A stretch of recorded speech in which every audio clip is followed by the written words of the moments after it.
Alors, on en est rendu à la dernière phrase du Notre Père avant d'arriver au Amen, bien sûr. Et je commence par te citer une parole d'Évangile qui est écrite par Saint Matthieu. « On amena alors à Jésus un homme qui était aveugle et muet parce qu'il était possédé d'un esprit mauvais. Jésus guérit cet homme de sorte qu'il se mit à parler et à voir. » Lorsque nous prenons les bonnes décisions, nous accueillons Jésus. Nous passons du doute à la certitude. Nous passons de la noirceur à la lumière. Cela va même jusqu'à connaître le bonheur, être en paix, avoir de la joie. Jésus, notre modèle, est l'accès à ce bonheur. Tu te souviens, quand on a parlé de Jésus, qui est notre modèle, on a parlé des Avengers, puis c'était pas tout à fait ce genre de modèle-là qu'on voulait. Pourquoi? Parce que les Avengers, pour sauver le monde, bien, ils font des gestes qui sont pas toujours corrects, qui sont pas toujours comme il faudrait que ce soit, parce qu'ils peuvent blesser d'autres personnes.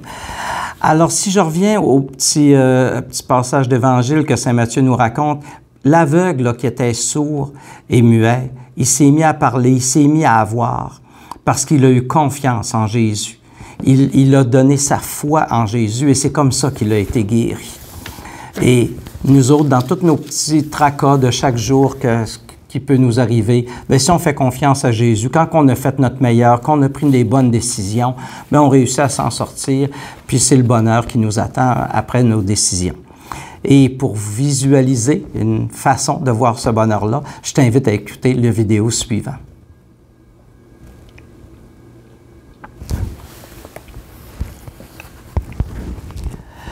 J'espère que tu as aimé la vidéo sur tout le bonheur du monde.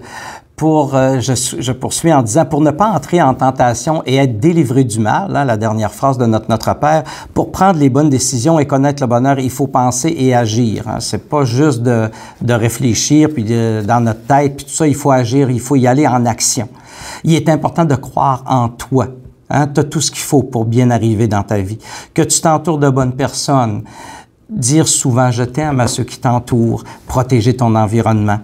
Changer tes colères en compréhension et en compassion. Compassion qui veut dire de comprendre la peine que les autres peuvent avoir autour de nous. Agir si c'est possible de le faire. Abandonner tes mauvaises habitudes. Ça t'appartient. Tu sais c'est quoi tes mauvaises habitudes. Accepter tes erreurs et pardonner aux autres ce qui arrive autour de toi. Mais sache, par-dessus tout, qu'aujourd'hui, c'est le moment le plus important et que Dieu est toujours là pour toi. Il est toujours à ton écoute. Fais-lui confiance. Sur cette dernière pensée que je viens de te dire, alors tu as l'occasion, par le biais du document en annexe sur le site Internet, de répondre, de donner tes questions si c'est une question ou de faire savoir ta réponse aux questions que nous avons posées sur le questionnaire. Sois pas inquiet, si tu demandes une réponse, tu vas en avoir une. Sinon, ça nous fait plaisir de te lire. Alors, félicitations pour ta belle participation à toi et à toute la famille.